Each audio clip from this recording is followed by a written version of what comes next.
भाइयों एवं बहनों, आप कमल पर बटन मत दबाना, नहीं तो आपका केजरीवाल फिर से जेल चला जाएगा। अगर आप झाड़ू पर बटन दबाएं तो मैं जेल नहीं जाऊंगा। लेकिन 1 मिनट केजरीवाल साहब, 1 मिनट। केजरीवाल जी, आपको जेल तो जाना ही पड़ेगा। रिजल्ट आ रहा है 4 को, आपको जेल जाना है 2 को। जेल जाने से तो कोई नहीं रोक सकता आपको, चाहे रिजल्ट आपके फेवर में आए या नहीं आए, जेल तो जाना ही पड़ेगा।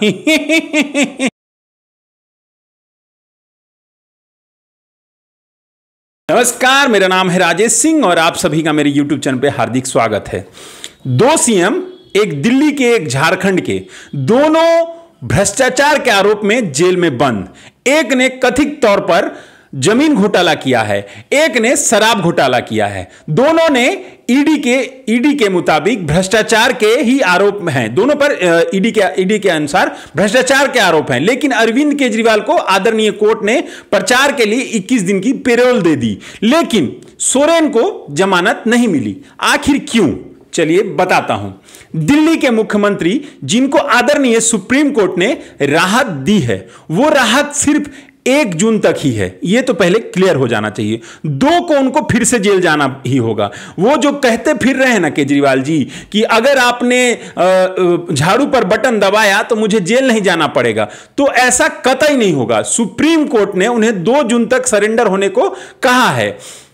आदरणीय सुप्रीम कोर्ट ने सुनवाई के दौरान कहा था कि अरविंद केजरीवाल दिल्ली के निर्वाचित मुख्यमंत्री है, आदतन अपराधी नहीं है। लोकसभा चुनाव 5 साल में एक ही बार आता है, इसलिए इनको बेल देने में कोई हर्ज नहीं है, ऐसा आदरणीय सुप्रीम कोर्ट ने अपने जजमेंट में कहा था। हालांकि ईडी ने केजरीवाल के बेल का विरोध तो किया था। अब बात करते हैं हेमंत सोरेन की। देखिए, पहली बात की, जब आदरणीय कोर्ट ने अरविंद को बेल दी तब यह कहा था कि अरविंद निर्वाचित मुख्यमंत्री हैं और गिरफ्तारी के बाद भी उन्होंने इस्तीफा नहीं दिया था अरविंद केजरीवाल ने। लेकिन हेमंत सोरेन ने क्या किया, गिरफ्तारी से पहले ही इस्तीफा दे दिया अपना मुख्यमंत्री से, ठीक है, मुख्यमंत्री पद से। और उनकी पार्टी जेएमएम एक राष्ट्रीय पार्टी भी नहीं है। ये 2 महत्वपूर्ण फैक्टर हैं जिसको मतलब मुद्दा रखा गया। हालांकि झारखंड के पूर्व सीएम को जमीन घोटाले के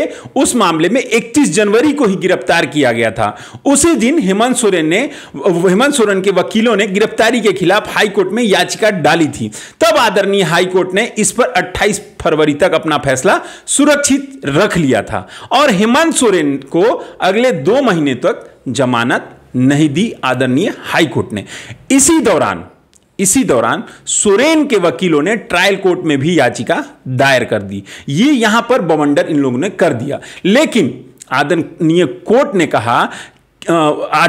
कोर्ट ने वहां से भी उनको इस याचिका को खारिज कर दी थी। और जब सोरेन के वकीलों ने सुप्रीम कोर्ट का रुख किया और याचिका डाली तो कोर्ट ने एक साथ 2 कोर्टों में याचिका डाली गई है। ये नहीं बताया गया कि जब कोर्ट को यह पता चला तो आदरणीय कोर्ट ने खासी नाराजगी जाहिर की सोरेन के वकीलों से। जस्टिस दीपांकर दत्ता और जस्टिस सतीश चंद्र शर्मा की बेंच ने कहा कि ईडी ने इस मामले को लेकर चार्जशीट दायर कर दी है, इसका संज्ञान ट्रायल कोर्ट ले चुका है, फिर भी आपने तथ्य छुपाए। ये बहुत सारी चीजें जो थी जिसके अनफेवर में गई सोरेन के।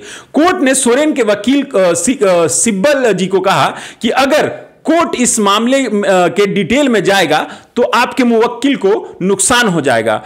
इसके कारण फिर सिब्बल ने अपनी याचिका जो डाली थी वो वापस ले ली। मेरे समझ के अनुसार जो मेन बातें थी हेमंत सोरेन के पक्ष में नहीं गई। वो पहला कि उनका इस्तीफा दे देना गिरफ्तारी से पहले, दूसरा उनकी पार्टी का राष्ट्रीय पार्टी नहीं होना, तीसरा उनके वकीलों ने जल्दबाजी में हर तरफ के कोर्ट में याचिका डालना, ये सब उनके पक्ष में नहीं गया। Lower court, supreme court, high court, हर तरफ भागते फिर रहे थे, ये उनके पक्ष में नहीं गया। हालांकि अब इन सब पर राजनीति भी चालू है। इसी पे अपने राहुल बाबा यानी राहुल गांधी ने कहा है कि 2 मुख्यमंत्री गिरफ्तार हुए लेकिन आदिवासी मुख्यमंत्री अभी जेल में हैं। अजीब सी बात है, 2 राज्य के लोगों ने इन्हें चुना है। आदिवासी मुख्यमंत्री को पहले जेल में डाला गया और आज तक नहीं निकला। नेशनल मीडिया उन्हें भूल गई है, जैसे वो थे ही नहीं, है ही नहीं।